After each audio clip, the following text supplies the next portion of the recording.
Guys, it's Kelly. Welcome back to my channel. Today I want to be sharing with you my April TBR. Now, I've already had all of these books that I'm going to show you on January, February, and March TBRs. So April is going to be my catch-up month. That the books that I didn't get to and I really wanted to read, I'm going to read them this month.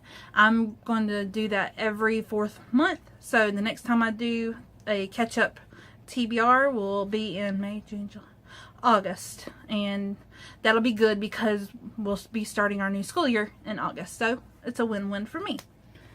I got 1, 2, 3, 4, 5, 6, 7, 8, 9, 10, 11 books on this month's TBR, and last month I read 13 books, and I was so overwhelmed at the end of the month with how much I read. I thought I read too much, and it was going to be a long video, and it was like a 30-minute video, and I can't stand editing long videos. It takes 4 to 5 hours to upload a 30-minute video with my shitty internet. So, and I uploaded it this morning. Yeah, so if you have not gone and watched that, I will link it down below. Please go give it a like, and if you have not subscribed already to my channel, please hit that red button and be my friend. I'm 10 subscribers away from 200, which is awesome. So I'm going to get into my current read. I am in the middle of The Center of the Universe by Rhea Burroughs. I got this review copy from Kids Can Press. It also did a blog tour spot on this a week ago, and it's on my blog. I have that link down below, so go give it a follow. And yeah, it's about this girl. She wants to be an astrophysicist. She's obsessed with the stars and the universe and space, and her mother, who is a famous TV personality, she's a famous news anchor, she goes missing. And I am 141 pages in. This is a 500-page book, and right now it is so slow. The cover, I have been burned by beautiful covers, and this cover is absolutely beautiful. Y'all know how I feel about constellations and stars. I'm hoping that it gets better, but right now it's just going so slow. The second book I'm going to get to after I finish The Center of the Universe. I read the first 2-3 pages back in February, and it is The Walking Dead: Rise of the Governor. I had the first, this is 2 books in one bind up. I had the first book on a TBR, I forget which month, and I read the first 2 pages, and I just put it down. And so I'm hoping to get through the first one and possibly read The Road to Woodbury. I know that the season finale of season 9, season 10, I forget what season is current right now, season 9. I know it just aired on Sunday, and I have not caught up. I am still in the middle of season 8, or in the beginning of season 8. So, I'm falling way behind. I'm a piss poor fan, but I love The Walking Dead. It's my favorite. So I'm hoping to get to both of these because I really want to read it. I've been wanting to read this book since October of last year, and I have not gotten to it. The first 2 pages is about, I forget what the first 2 pages is about, so I'm going to have to reread it. But it's all about the governor, and the governor was my least favorite character of all. I absolutely hated the governor. It almost made me quit watching the series entirely because I hated him so much. But yeah, I'm going to read this. I'm hoping that the book Governor is better than the TV Governor.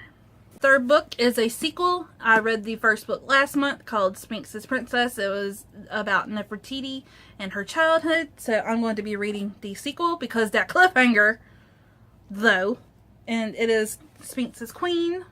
I'm not going to get into much detail because, number 1, I have not read what this one's about. And number 2, I don't want to spoil it for myself if I do read what it's about. But I'm excited. I want to see what happens if she gets caught, if her and her companion get together? And did the cat really die? Was the cat really murdered? That's all I want. Those are my 3 questions. My nonfiction pick for the month is American Sniper. I did not get to this when I wanted to, but I did read some other nonfiction books the month I had this on there, on my TBR. I have just realized that I am reading my nonfiction challenges that I set for myself. I'm reading more, so that's not really a challenge for me anymore. So that challenge is null and void, that read a nonfiction every month, because that is a no problem.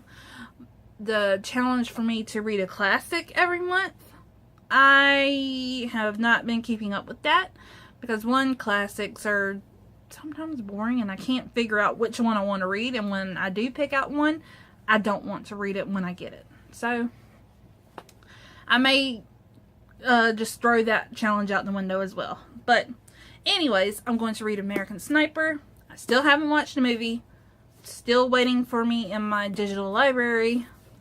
But it's the autobiography of the most lethal sniper in U.S. history. It's about Chris Kyle. I know this movie won an Oscar, or was nominated for an Oscar.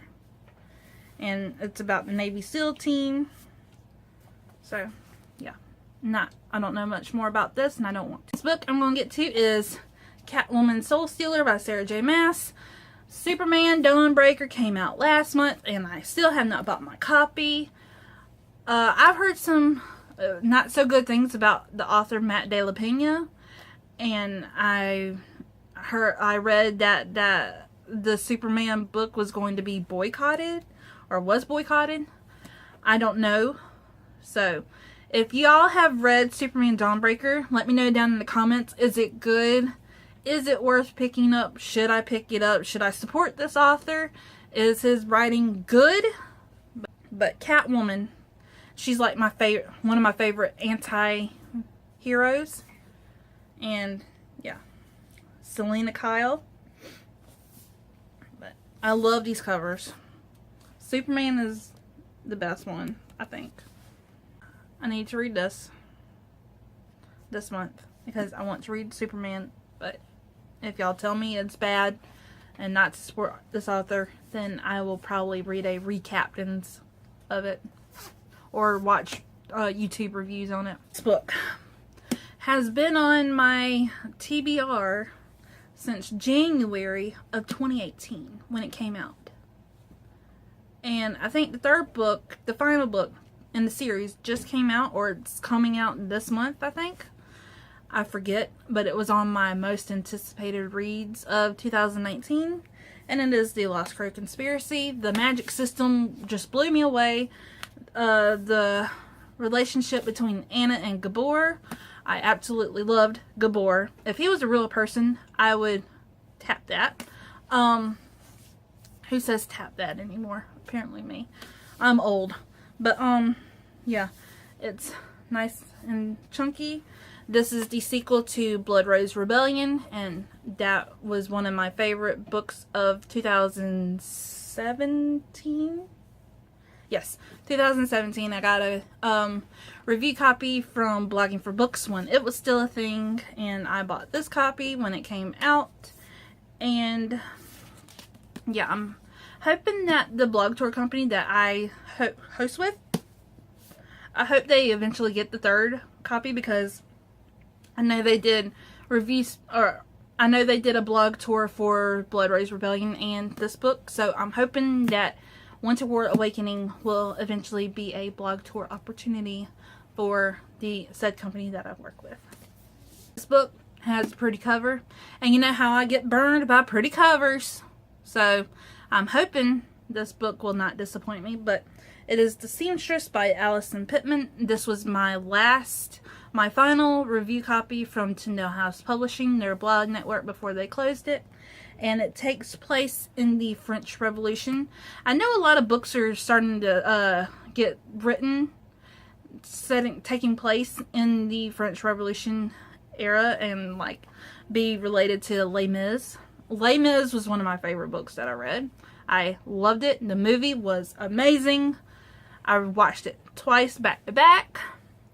Once by myself and once with my husband, and my husband freaking loved it. Y'all know how we like musicals. And so this cover, I just absolutely love the black lines and the curls and the swirls and the French flag. It's beautiful. I want this on a t-shirt, but it takes place in the French countryside during the French Revolution, and it also takes place in Paris with Marie Antoinette.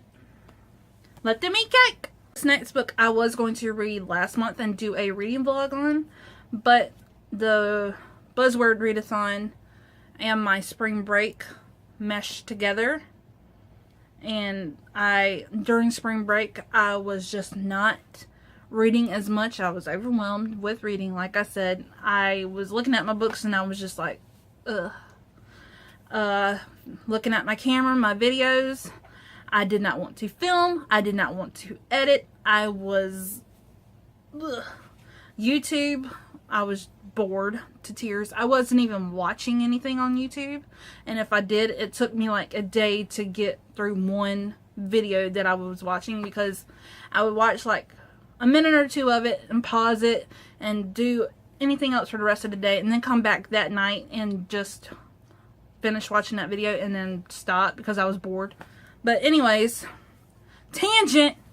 This book, Clockwork Prince, The Infernal Devices, is my favorite overall, and I'm still reading the Mortal Instruments and the Infernal Devices. I'm reading it in publication order. So after this one, I'm going to be reading City of Lost Souls. I think that's it.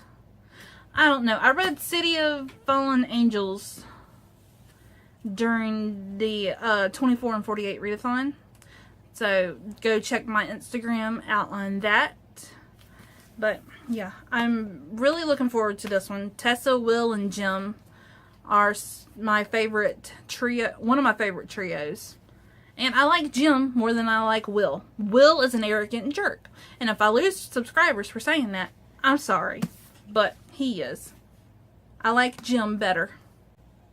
The next book I can't hardly wait to get to. I want to pick it up now. And it is Standoff by Andrew Smith. This is the sequel to Winger. I absolutely loved Winger. I gave it a 5 out of 5. Ryan Dean West was a little sassy kid. He's 14. And I loved the illustrations. I loved his drawing. I loved his humor. I loved his sarcastic, witty humor. But the end. I'm not going to talk about the end anymore because it pissed me off and made me ugly cry. But Joey deserved so much better. But I've heard a lot of mixed things about this one. That it's not as good as Winger. And it's kind of smaller than Winger. So this is one of my bookish pet peeves, that when the first book is huge and then the second book is like teeny tiny, I can't stand it. As you would have saw in my March wrap up, that I complained about the bells being too big and then Everlasting Rose being this big. But anyways, the authors, they're trying. They got to work with what they're given. So, ready to read this. Last month, my daughter Samantha picked out 2 books from my backlist book titles for me to read, and I did not get to them. So, I'm making it a priority this month. The first one is Funny Girl by Nick Hornby. I don't know what this one's about. And the last book that Sammy picked out is Salt to the Sea by Rita Sepetys. It takes place in World War II. She knows that I like reading fiction books set in World War II. Sometimes nonfiction also. And I know this is a maritime. It's about the I don't know. It's about the Wilhelm Gustloff, a ship that promises safety and freedom, yet not all promises can be kept. Inspired by the single greatest tragedy in maritime history, best-selling and award-winning Rita Sepetys lists the veil on a shocking, little-known casualty of World War II. I Never learned anything about this while I was in high school. This is it for my April TBR. I don't know if I'm going to be hosting any blog tours this month. I haven't signed up for any. I don't know if I'm going to be sent any review copies from publishers. I will be doing my March book haul soon. And I really want to get to these books. I'm going to make it a priority. I'm also going to be participating in a 24-hour readathon on this Saturday, April 6th. And yeah, I don't know which books I'm going to read. I'm going to try to finish The Center of the Universe before Saturday, but hand me my book. Come on in. I'm going to read Sphinx is Queen. And probably The Walking Dead, the first story of The Walking Dead. So those two will be my priority during the 24-hour readathon on Saturday. So if you like this video, give it a thumbs up, hit subscribe, leave an emoji down below if you are a silent watcher, leave me a rose. And other than that, I'll see you in my next video. Bye!